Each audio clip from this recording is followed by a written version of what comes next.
देखो उनके कल्याण में तो संदेह नहीं है, पर हम लोगों को सीख कैसे मिलेगी? पूरे जीवन भर सावधान रहे और थोड़ी सी असावधानी अंतिम में हो गई तो दूसरे जन्म में जाना पड़ा। ये केवल इसीलिए चरित्र है, उनकी कोई बुराई नहीं है। चरित्र इसलिए है कि हमें अंतिम क्षण तक सावधान रहना है। पहले रोडवेज बसों पर ड्राइवर सीट के ऊपर लिखा रहता था, सावधानी हटी कि दुर्घटना घटी। तो भले ही रोडवेज में ड्राइवर को चेतावनी के लिए लिखा जाता हो, पर हमको तो उस वाक्य से बड़ी प्रेरणा मिली, सावधानी हटी कि दुर्घटना घटी। साधक को, भगवत भक्त को, शरणागत को जीवन की अंतिम श्वास तक सावधान रहना है, दुर्घटना घट जाएगी। दया करना बहुत अच्छा है, पर किसी में राग हो जाना, आसक्ति हो जाना, ये ठीक नहीं। एक मृग शावक में उनकी आसक्ति हो गई और मरते समय उसकी याद आ गई तो अंते मति सा गति ही, दूसरा जन्म मृग योनि में प्राप्त हो गया।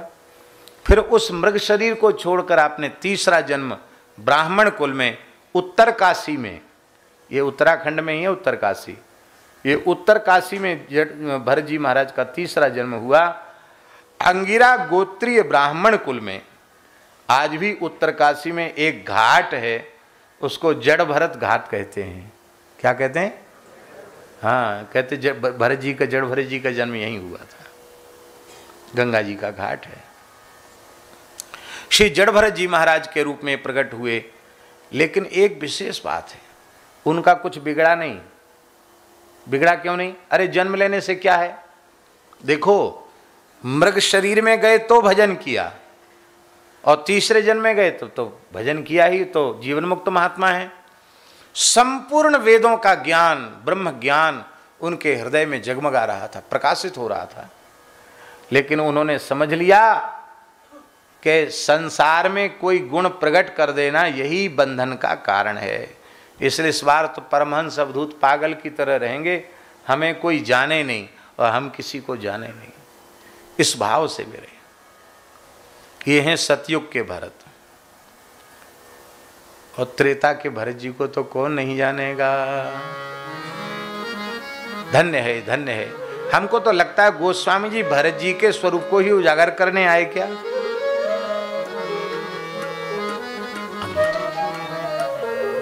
कितना कहें, क्या कहें। भरत महा महिमा सुनु रानी, भरत महा महिमा सुनु रानी, जानहि राम न सकहि बखानी, जानहि राम सकहि बखानी। प्रेम मूर्ति श्री भरतलाल जी महाराज।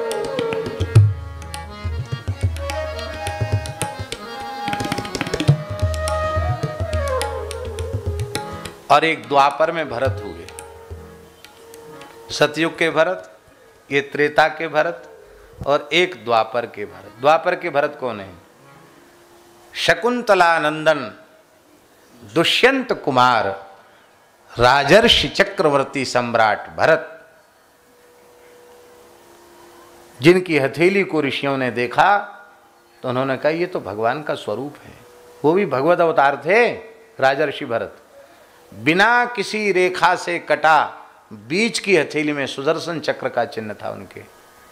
उनके चरण और पादतल को देखकर ऋषियों ने कहा ये साक्षात भगवान का स्वरूप है। कितना पराक्रम था।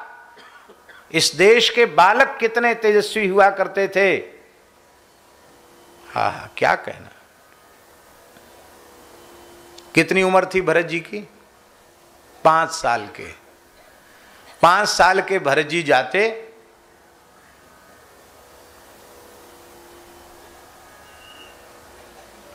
और शेर को कान पकड़ के खींच के ले आते। शेर को, बबरी शेर को,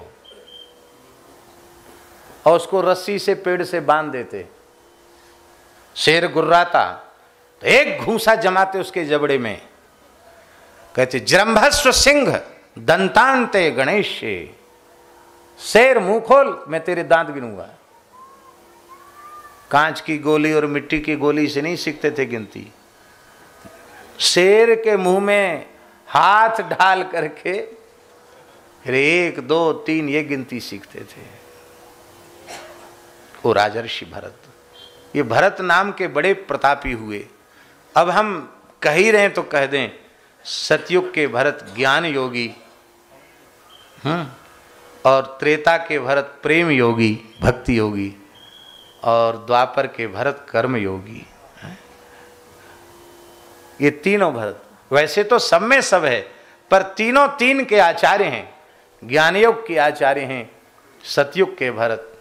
हाँ, दंडोत प्रणाम। श्री गंगा मैया की जय।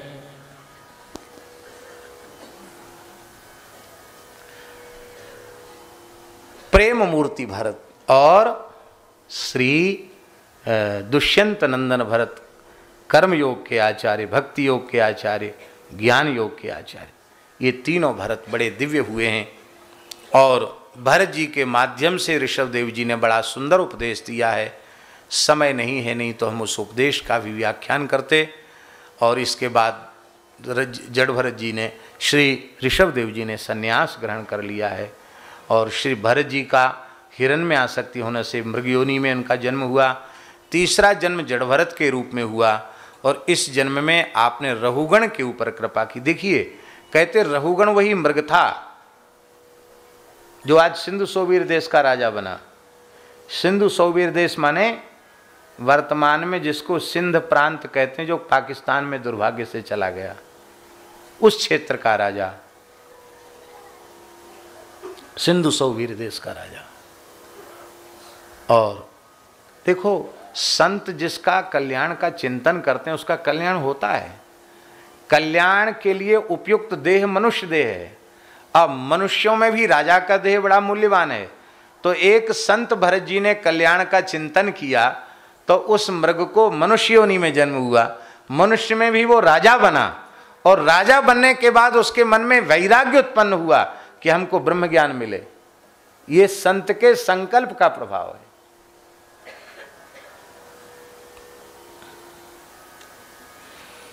और अब पालकी पे चढ़ा हुआ जा रहा था वही मृग राजा के रूप में। एक कहार बीमार हो गया, वो गंगा सागर जा रहा था कपिल भगवान से ज्ञान लेने। एक कहार बीमार पड़ गया, बोले कुछ दूसरा कोई मोटा ताजा कहार मिल जाए पकड़ो उसको। और तो कोई मिले नहीं, जड़ भरत जी मिल गए। इनको लगा दिया, पालकी में लग गए, ढोने लगे। और जब कहीं कोई चींटियाँ कोई मकोड़े आ जाते तो वो तो परमहंस महात्मा थे, वो छलांग लगा देते पालकी सहित। अब बाल ब्रह्मचारी योगी एक छलांग लगाते तो सब बेचारे कहार वो तो ऐसे घिसट जाते। वो पालकी में बैठा हुआ रघुगण उसका माथा टकराता डंडा से।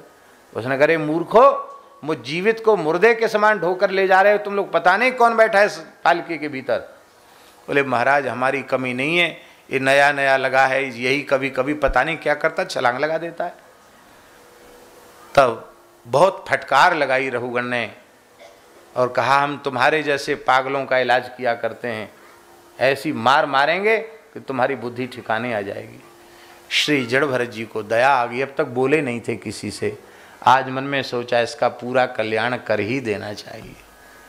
बोले राजन, कोई व्यक्ति धरती पर क्रोध करके डंडे से पीटे तो धरती का क्या बिगड़ेगा, उसका हाथ का डंडा टूट जाएगा, उसका श्रम व्यर्थ होगा, धरती का क्या बिगड़ना है।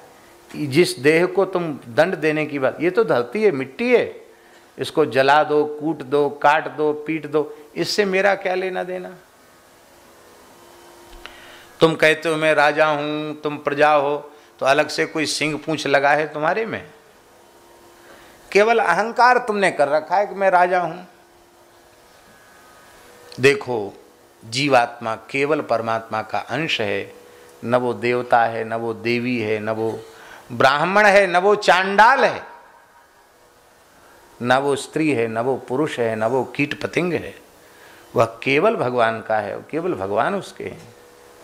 अरे रहुगण, जिस ज्ञान को तू चाहता है ऐसे पालकी पे बैठकर जाने से ज्ञान नहीं मिलेगा।